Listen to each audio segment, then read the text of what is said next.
रामू काका अपनी ईमानदारी और नेक स्वभाव के लिए पूरे गांव में प्रसिद्ध थे।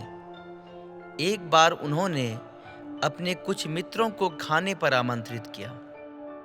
वे अक्सर इस तरह इकट्ठा हुआ करते और साथ मिलकर अपनी पसंद का भोजन बनाते। आज भी सभी मित्र बड़े उत्साह के साथ एक दूसरे से मिले और बातों का दौर चलने लगा।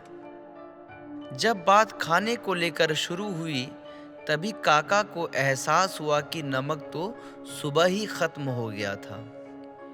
काका नमक लाने के लिए उठे, फिर कुछ सोचकर अपने बेटे को बुलाया और हाथ में कुछ पैसे रखते हुए बोले, बेटा जा जरा बाजार से एक पुड़िया नमक लेता आ। बेटा बोला, जी पिताजी, और आगे बढ़ने लगा। काका बोले, सुन, ये ध्यान रखना कि नमक सही दाम पे खरीदना, ना अधिक पैसे देना और ना कम। बेटे को आश्चर्य हुआ।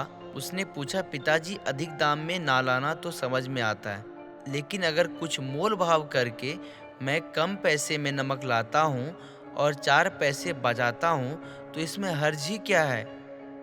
काका बोला, नहीं बेटा, ऐसा करना हमारे गांव को बर्बाद कर सकता है। जा उचित दाम पे नमक लेकर आ। काका के मित्र भी ये बातें सुन रहे थे।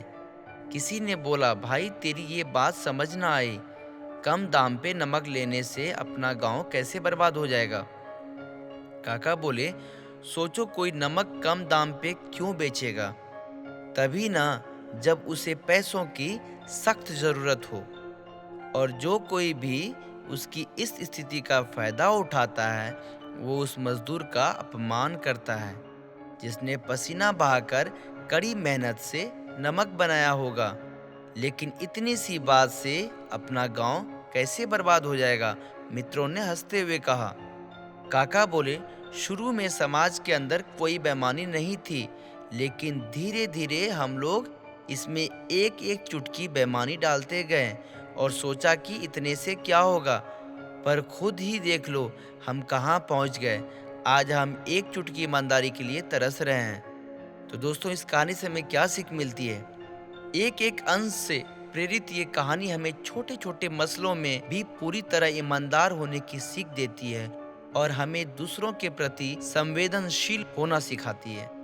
अपनी डे टू डे लाइफ में हम बहुत बार ऐसा व्यवहार करते हैं जो हम भी अंदर से जानते हैं कि वो गलत है, पर फिर भी हम ये सोचकर कि इससे क्या होगा, अपने आप को समझा लेते हैं और गलत काम कर बैठते हैं और इस तरह सोसाइटी में अपने हिस्से की बेईमानी डाल देते हैं। चलिए हम सब प्रयास करें कि ईमानदारी की बड़ी बड़ी मिसाल कायम करने से पहले अपनी रोज़मर्रा की ज़िंदगी में ईमानदारी घोलें और एक चुटकी बेईमानी को एक चुटकी ईमानदारी से ख़त्म करें।